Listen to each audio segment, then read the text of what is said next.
Politics वाला आओ राजनीति करें।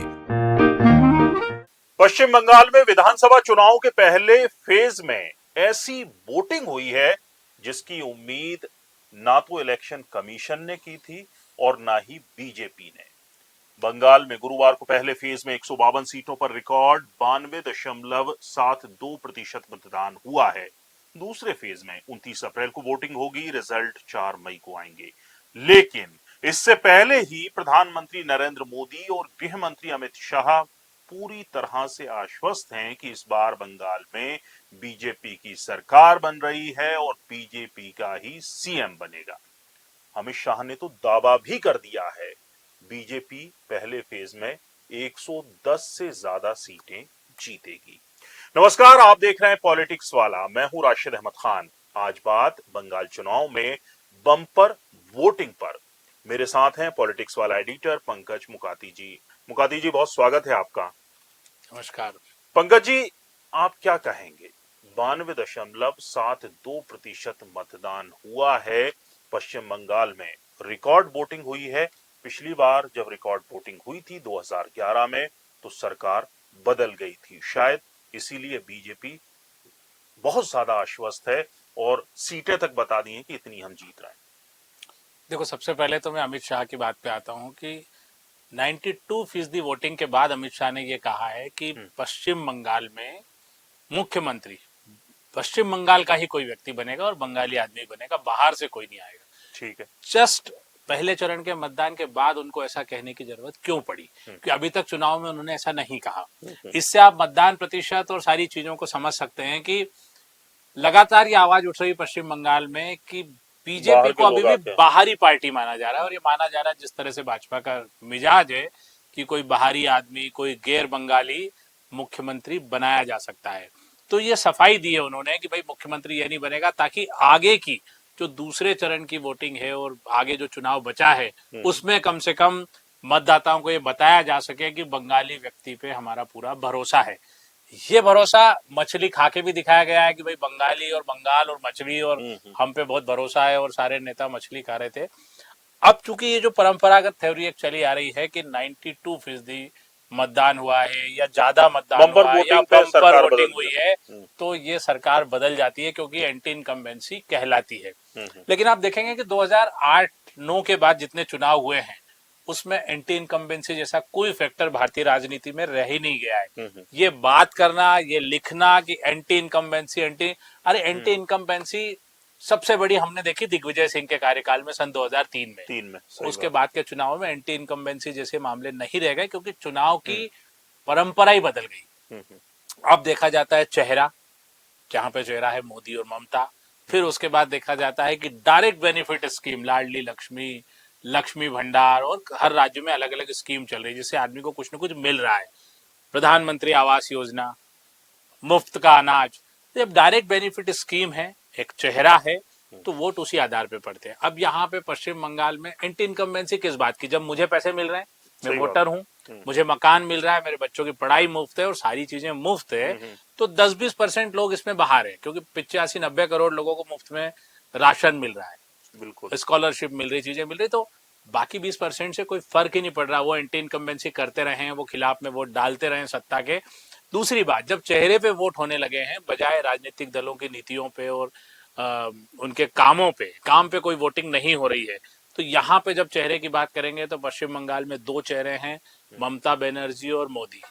जब लोकसभा चुनाव होता है तो पूरा देश मोदी के चेहरे पे वोट करता है, और चूंकि ये विधानसभा का चुनाव है और ममता बनर्जी बंगाली अस्मिता और बंगाली बात करके यहाँ पे बड़ा चेहरा बनी हुई है, इसलिए एंटी इनकम्बेंसी जैसी बात नहीं। ये जरूर देखा जा सकता है कि इस बम्पर वोटिंग की, और अगर हम एनालिसिस करेंगे, विश्लेषण करेंगे अंदर, तो ये समझ में आएगा कि किसको कितनी सीटें मिल सकती है और ये बम्पर वोटिंग के मायने क्या है। ये मोदी के चेहरे पे वोट है या ममता बनर्जी के? पर अब तक के जो करीब करीब 150 चुनावों का, अपने पिछले चुनावों का विश्लेषण देखेंगे तो ये लगेगा कि बम्पर वोटिंग के बाद करीब करीब 80 बार वापस सत्ता पक्ष की वापसी हुई है।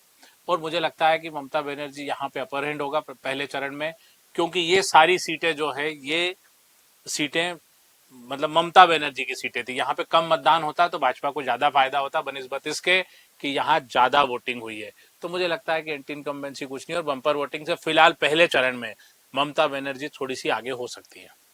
लेकिन यहाँ तो उल्टा ही हो रहा है कि गृह मंत्री तो या प्रधानमंत्री हैं, वो नाव पे सवारी कर रहे हैं, और कोलकाता में गृह मंत्री अमित शाह भी प्रेस कॉन्फ्रेंस कर कुल मिला के ये जताने की कोशिश कर रहे हैं कि बीजेपी फर्स्ट राउंड में लीड ले गई है। हालांकि पंकज जी, एक जगह मैं पूर्व चुनाव आयुक्त को पढ़ रहा था तो उन्होंने कहा था कि साहब ये जो वोट कटे हैं, जो मतदाता काटे गए हैं, उनके वोट नहीं पड़े हैं, उसकी वजह से ये परसेंटेज बढ़ा है, क्योंकि कई ऐसे जिनके नाम कट गए थे या वो दूसरी जगह रहने लगे थे, तो उनके वोट जब रहते नहीं थे उनका तो ये वो कहना है कि 80-85% टोटल वोट जो हाँ कम हो गए, 100 में से 90 बचे, हाँ अब 90 में से जितने लोगों ने पिछली बार वोट डाला उतने ही लोगों ने वोट डाला, तो परसेंटेज हाँ, क्योंकि 90 से निकल के आ रहा है तो वो इसलिए ज्यादा दिखाई दे रहा है। ये भी मतलब हो आप भी सकता क्या है। इत्तेफाक रखते हैं इस पे बहुत अभी एनालिसिस की जरूरत है, क्योंकि चुनाव आयोग इतनी धीमी गति से काम करता है कि सारे विश्लेषण आते आते 1 से 1.5 साल लग जाता है। जी जी तो ये बहुत धीमी प्रक्रिया है और इसको अभी कुछ नहीं कह सकते, क्योंकि SIR और तमाम चीजों का अंतर है। लेकिन मुझे लगता है कि पश्चिम बंगाल का चुनाव पूरी तरह से बंगाली वर्सेस बाहरी पे चला गया है, और इसीलिए ये चूंकि अब नाव में घूम रहे हैं या जालबूरी खा रहे हैं, तो वो तो चुनाव से जुड़ी हुई नाव है और उससे जुड़ा हुआ ही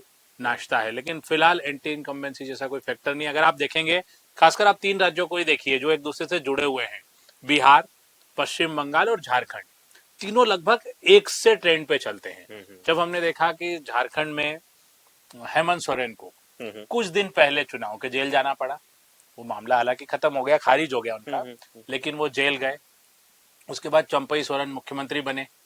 चंपई सोरेन बाद में भाजपा में शामिल हो गए, जब हेमंत सोरेन बरी हो गए वापस मुख्यमंत्री बने, तो ये माना गया कि चंपई सोरेन मुख्यमंत्री थे और भाजपा का गढ़ बनेगा और सारी चीजें होगी। और वहां भी पिछले चुनाव में 2024 के चुनाव में झारखंड में सर्वाधिक मतदान हुआ था, मतलब अब तक का जो उनका रिकॉर्ड था उससे ज्यादा मतदान हुआ था। उसके बावजूद क्या हुआ, एंटी इनकम्बेंसी मानी जा रही थी, लेकिन जीत के आए हेमंत सोरेन, क्योंकि लोग लोकल लीडर्स को बहुत तवज्जो देते हैं। बिहार का भी हाल लगभग यही है। बीजेपी 20 साल से लगातार नीतीश कुमार के पीछे चल रही है और अभी भी नीतीश कुमार के बिना भाजपा की राजनीति नहीं चल रही। बम्पर वोटिंग होती है बिहार में, लगता है इस बार भाजपा आ जाएगी या कोई दूसरी पार्टी आ जाएगी या कांग्रेस आ जाएगी और एंटी इनकम्बेंसी नीतीश कुमार के साथ जाएगी, लेकिन नीतीश कुमार के साथ कोई एंटी इनकम्बेंसी नहीं गई। ऐसे ही हेमंत सोरेन बने हुए हैं और ऐसे ही अभी ममता बनर्जी पहले चरण तक ठीक ठाक स्थिति में दिखाई दे रही है। आप ये नहीं कह सकते कि चुनाव एक तरफा है, कांटे का मुकाबला है। बिल्कुल पंकज जी, एक बड़ा शब्द जो है वो वायरल हो रहा है, झालमुड़ी। प्रधानमंत्री नरेंद्र मोदी एक दुकान पर पहुंचते हैं और झालमुड़ी उन्होंने लिया, खाया, और इसके बाद उन्होंने कहा भी कि साहब जीतेंगे तो मिठाई के साथ झालमुड़ी भी बटेगी, यानी कि तुम मुझे वोट दो, मैं तुम्हें झालमुड़ी दूंगा। और जैसा कि आपने शुरू में कहा भी कि जो मछली और मटन भी का भी कंपटीशन हो रहा है, ममता दीदी आप हमारे साथ खाएंगी तो 1 किलो हम ज्यादा खा जाएगा टाइप का मामला।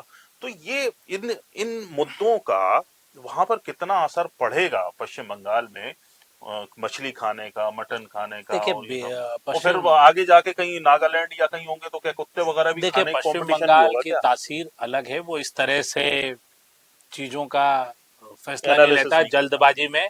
कांग्रेस को लंबा वक्त दिया, फिर ज्योति बसु लंबे वक्त रहे, 3 दशक उन्होंने शासन किया, और उसके बाद अभी तीसरा टेन्योर पूरा कर रही है ममता बनर्जी। तो बहुत आसानी से किसी को हटाना या किसी को लाना, दोनों काम बंगाली मिजाज में नहीं है। दूसरी बात, इस पूरे चुनाव में जिस तरह से भाजपा ने आक्रामक ढंग से चुनाव लड़ा है, जैसे वो हिंदी राज्यों में लड़ती है, जिसे कि बहुत सारे पत्रकार गोबर पट्टी कहते हैं, हालांकि हम उस तरह की बातों से इत्तेफाक नहीं रखते क्योंकि हम भी वहीं रहते हैं, पर जो है ओवरऑल चुनाव में बंगाली आदमी बहुत धीरे धीरे ढंग से काम करता है, जैसे रविन्द्रनाथ टैगोर, सुभाष चंद्र बोस, इस तरह के इस तरह के लोग रहे हैं, और उस तरह से उनकी तासीर है धीरे धीरे करके कोई भी चीज के नतीजे पे जाने की। तो अब आपने एकदम से फैला दिया कि साहब मछली खाने पे प्रतिबंध लग जाएगा, मछली की बिक्री बंद हो जाएगी बिहार में। ममता बनर्जी ने तेजी से इस मुद्दे को लपका और कहा कि साहब ये भाजपाई लोग या ये भगवा लोग इधर आ जाएंगे पश्चिम बंगाल में, बाहर के लोग, तो हम बंगालियों का मछली खाना भी मुश्किल कर देंगे। अब ये बात जो होती है लगती छोटी है शुरू में, लेकिन ये धीरे धीरे बड़ी। और दूसरा, भाजपा ने क्या किया कि इसको साबित करने के लिए कि हम मछली खाना बंद नहीं करेंगे, खाने लगे वो तो ठीक है, भाजपा के टिकट पे जो प्रत्याशी लड़ रहे हैं वो इतना डर गए कि 2 हाथ में मछली लेके घूम रहे हैं प्रचार के लिए, उनको हाथ जोड़ने तक के लिए वो नहीं हो, मछली लिए घूम रहे हैं कि साहब मछली तो खा सकते हैं, देखो मैं लेके घूम रहा हूँ।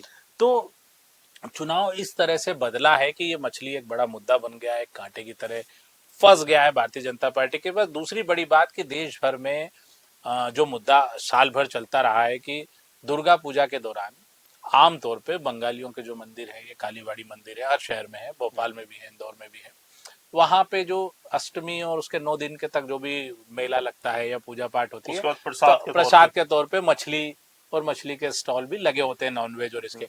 अब यहाँ क्या हुआ है कि इन राज्यों में उस चुनाव को देखे बगैर हमले कर दिए गए कि साहब आप नव दुर्गा में जो है मछली परोस रहे हो, मछलियां फेंक दी, ये हुआ।